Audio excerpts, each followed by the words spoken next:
This is Jeanette Severs for Stock and Land newspaper talking to Ken Solly at the boot camp for young farmers.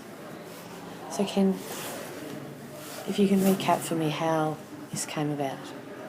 In 2011, the Best Wool Best Lamb organisation engaged my services to do the research to develop the training needs of young producers across Victoria, and out of that we gained the themes were in terms of business and finance, human resources, marketing, technology, business expansion and benchmarking. So they were the things they were the main subject areas.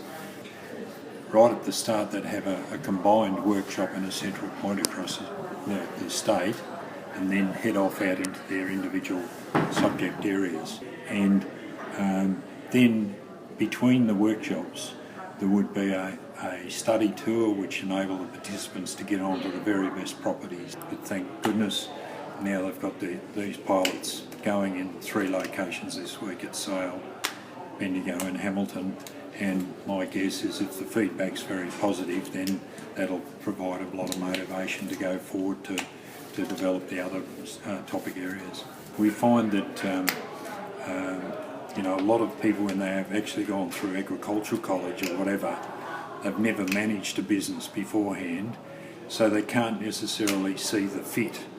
But when they actually go back onto their farms and they start running their own businesses, and with technology changing so quickly, they can't keep returning to the agricultural college scene all the time because they're committed on their farms.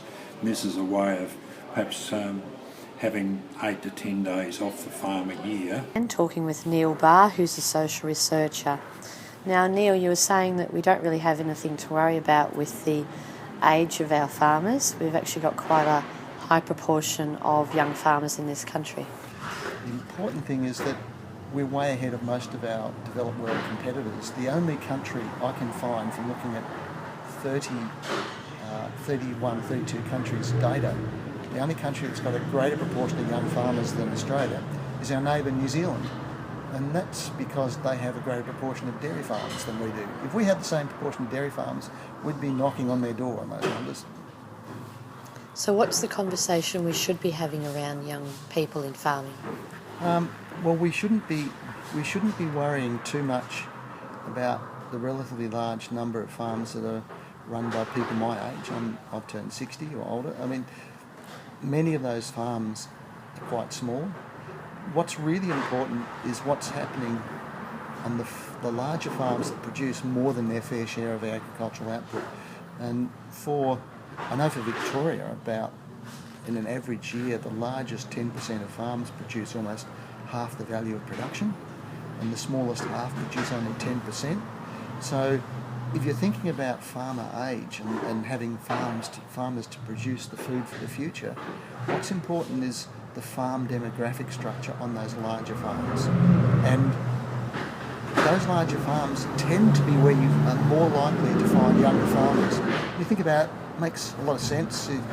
Most young people these days get into farming through intergenerational transfer. They take over the family business. If your family business is not large enough to support 2 generations while that transfer is happening, it's much less likely that someone will take over. If your farm is larger, then you've got the opportunity to share with 2 generations while that transition goes on. And maybe to work through the obviously complicated issues in many cases of succession and dealing with fair division of inheritance. So scale really makes a difference, makes it more possible. So of course you find more young people on those farms, and they're the ones that produce a greater proportion of the output. So those numbers all get hidden in the census data, the population census doesn't measure farm size, it just reports on farmers. And the numbers get overwhelmed by the relatively large number of relatively small farms with people my age on them. And may that data also be skewed because the majority of people with equity in farms are actually older, whereas young farmers don't necessarily have the equity, but they are part of the partnership? Oh, yeah, certainly. Look, the barriers to entry to farming, the capital barriers, are pretty significant these days. Talking about, there aren't many, how many businesses are there where people expect to control $2, $3, $4 million in assets as a managing director as part of that business. It's not an expectation that's very common, and so farming's a little different. And so, as I said, the way that happens most likely is through intergenerational transfer within the family. So the real question is whether that younger person has a management role in the farm, even if they don't own the capital.